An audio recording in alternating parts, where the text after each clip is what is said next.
Kalau sekarang itu kan memang Pak, semua informasi itu kan cepat ya Pak Rudi. Jadi tidak ada yang ya, walaupun sebenarnya kita bilang bahwa koran itu masih dikonsumsi lah, terutama yang untuk di lokal.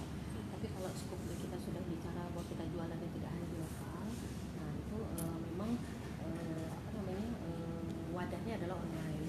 Nah, kenapa kami bicara maksudnya kita bersinergi di di grup ini, Citralab ini, di online kami, karena memang nanti Mas Andri akan buka bahwa kalau di online ini kita untuk di peringkat ya Pak, di peringkat berita itu kita sudah di atas Google.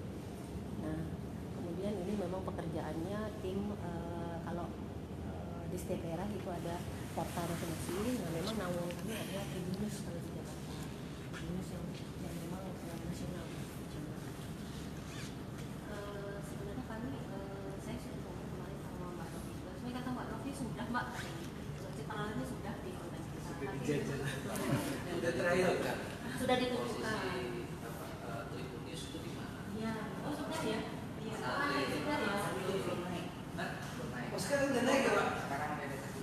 Oh kemarin di bawahnya. Kemarin ada dua ya Pak? Kemarin di atas TikTok. Kami ini sebenarnya ada wadah.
Sekarang